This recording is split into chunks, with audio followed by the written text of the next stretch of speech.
the NASCAR Cup Series has come out with their race times in the 2026 schedule, and once again, they miss the mark again.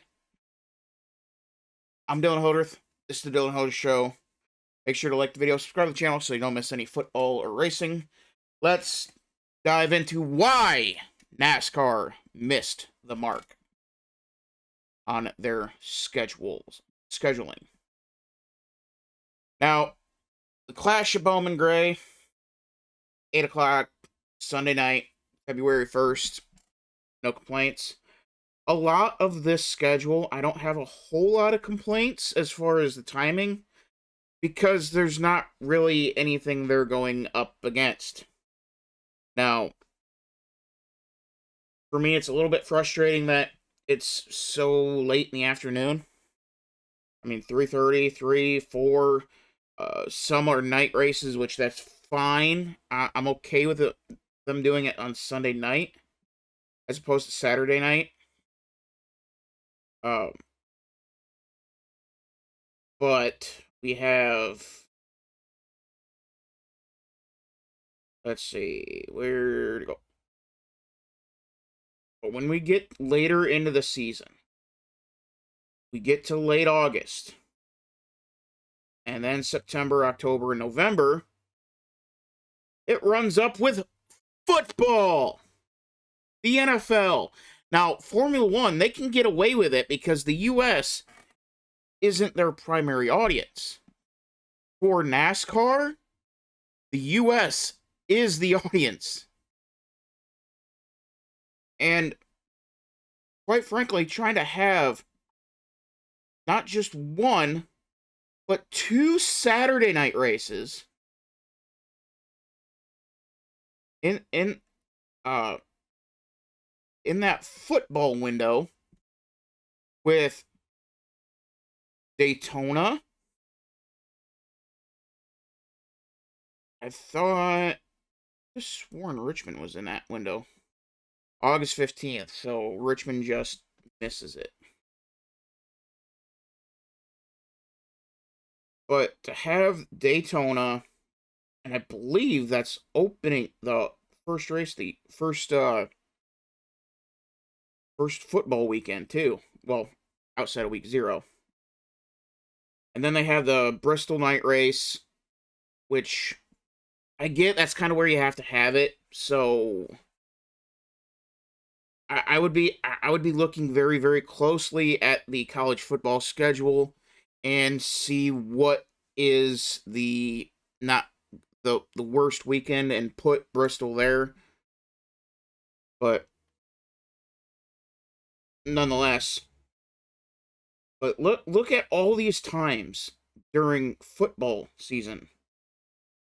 7:30 Saturday night, 5 o'clock Sunday, 3 o'clock, 7:30 Saturday night, 3 o'clock, 5:30, which for Las Vegas, I get it's a bit dangerous to have that race earlier in the day. So I do get that. They tried that the first year they went to Vegas at this time, and I was there, and there was a lot of ambulances running around after that race from everybody dropping from heat exhaustion. So I'm okay with that one. And then 3 o'clock, and then 2 o'clock for Talladega, 2 o'clock Martinsville, and then 3 o'clock. Oh, Eastern time, by the way. And then 3 o'clock for the race at Homestead. Now, there's a few things that's working against you here, and they keep saying, oh, we don't know why the numbers are down. They keep going down. Well, you're on after football starts. You don't start until football's already been going for an hour. And with Red Zone, they're not switching the channel. You have to beat the NFL to the eyeballs. You can't sit here and be like, oh, we're going to do this, that, the other. No. You can't do that. these races outside of Phoenix and Las Vegas, you have to do it at noon Eastern. And hope that first hour of that race is good enough to not have to keep the audience at least through to the end of the race. And yeah, you're going to have a drop off. It's going to happen. But if it's an exciting first part of the race, you might keep people you wouldn't normally get. Whereas if you're starting after football starts, then you're not even going to get people you normally would. And there's very little shot you're going to get people to switch over from football to racing. So you're setting yourself up for failure. And it just shocks me because you have a sport that is built off marketing. Marketing and fast cars. That's what the sport is built off of. And you are failing marketing 101. Beat your competitors to the consumers. These races need to be at noon Eastern. And it fits in perfectly with your core audience because church gets out at 11. And people are like, oh, the West Coast, they want it later. No, they don't. They want it in the mornings. It's a lot, it fits their schedule a lot better. And yet here we are with the smart guys, quote unquote, building this schedule to fail in the most crucial part of the year, which is coming down to the championship. And you can say, oh, it's the playoff format. Oh, it's the car. It's this, it's that. No, it is football. And it doesn't help that the product is very hit and miss. Like, they got to do something with the short track package, which they're trying to hire horsepower. The plate racing, I know they're not using a plate anymore, but we're going to keep calling it plate racing, is You have the Roval back, which it's not worth running anymore because Charlotte's a fun track again. I don't know who made that stupid decision. And I mean, it's just a lot of stupid.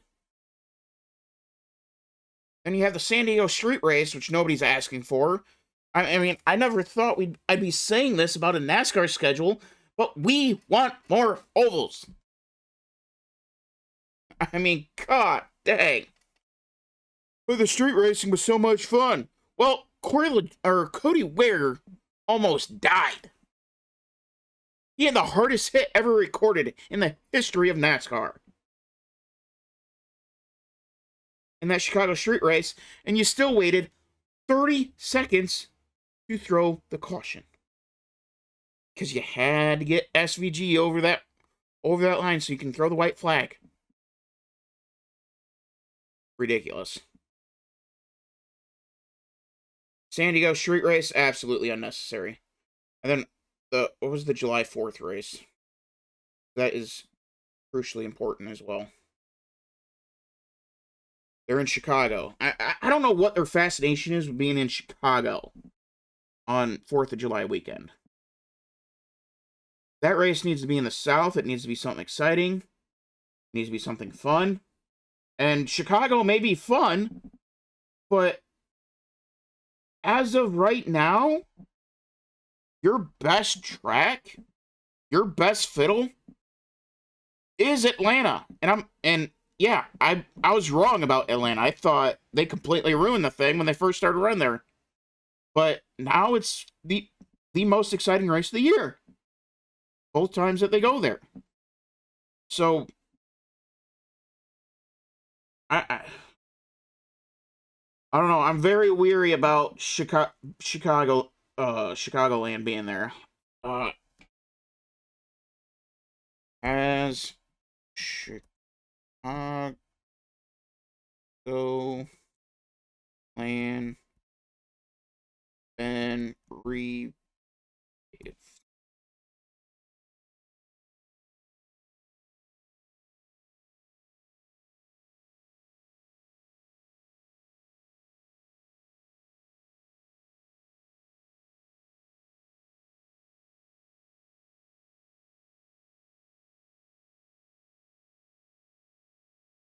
And it's not even on here.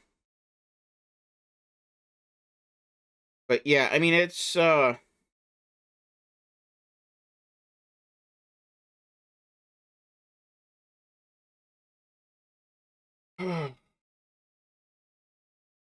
see if it's been repaved. If it's been repaved, I have serious questions about it. But, and it would make it even dumber. You gotta put the track, you gotta put that track in a spot that's not as significant as July 4th to be able to get away with it and let the track wear a little bit, so that way the good racing comes back. But we'll see when.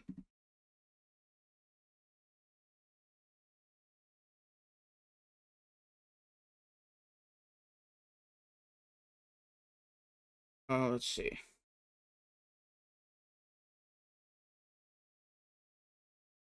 But yeah, I mean, it's. I would imagine they repaved it. I would be stunned if they didn't, because they pretty much abandoned that track after they left it. Because if I remember correctly, it was supposed to get torn down.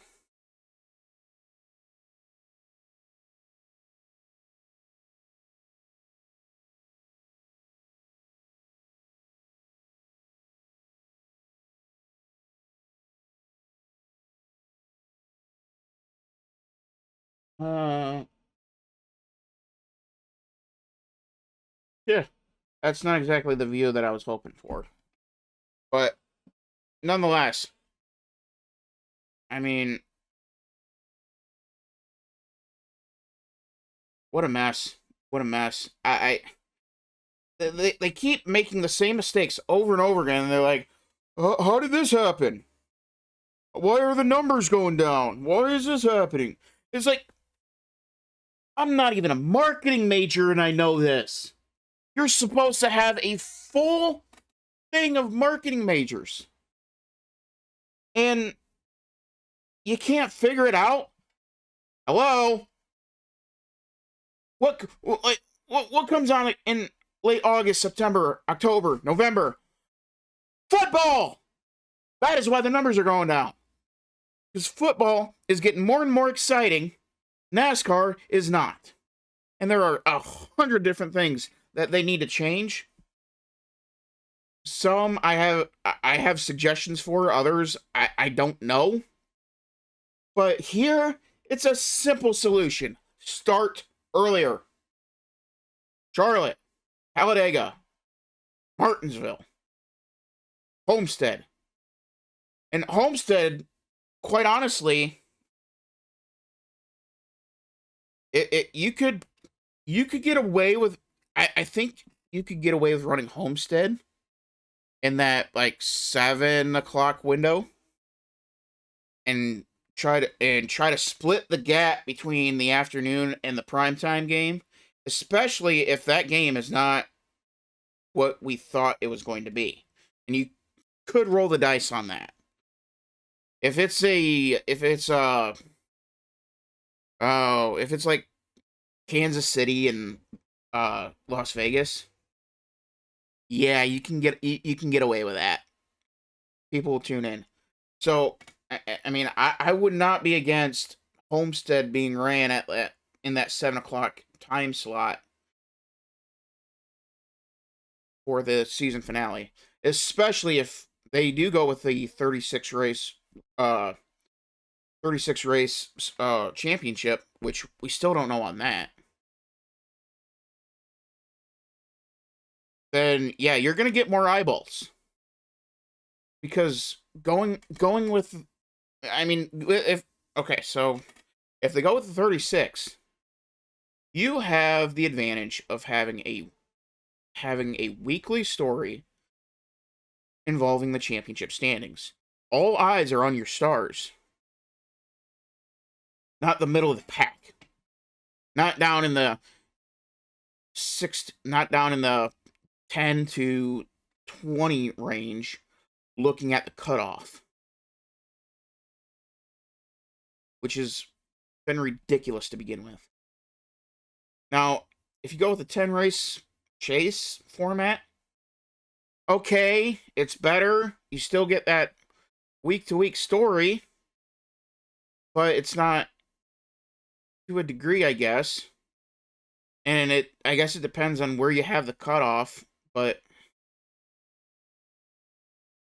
I mean, however they decide to do the championship, please, for the love of God, don't make it complicated.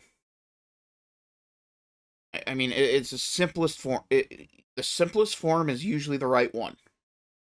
36 races, most points at the end of the year, wins the championship. So, and then the other thing that I did want to touch on as far as what NASCAR needs to do, and this one, I don't know if it's the correct, if I have the correct remedy for it, but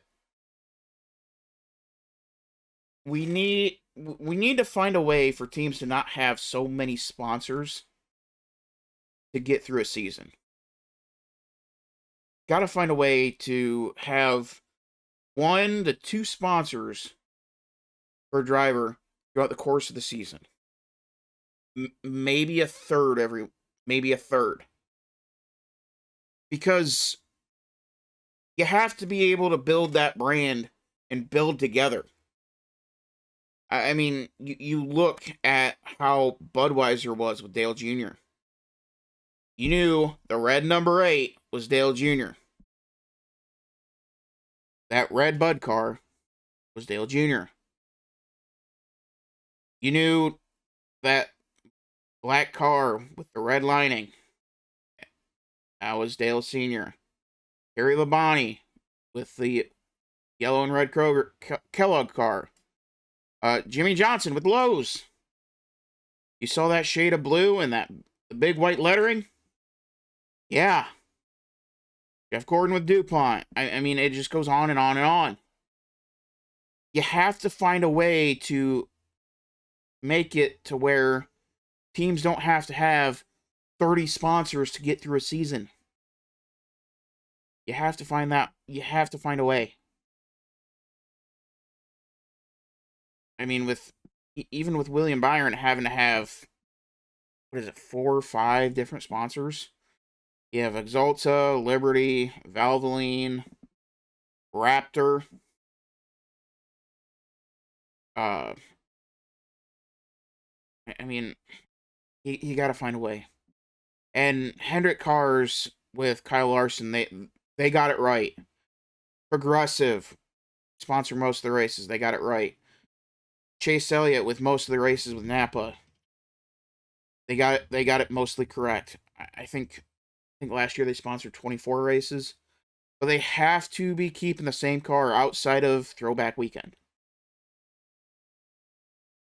You have to build that brand together. And to build a brand, you got to keep it the same. So we'll see if we'll see all that happens. If there's any other news, I'll hop back into the NASCAR world. But until then, we'll see you in the next one.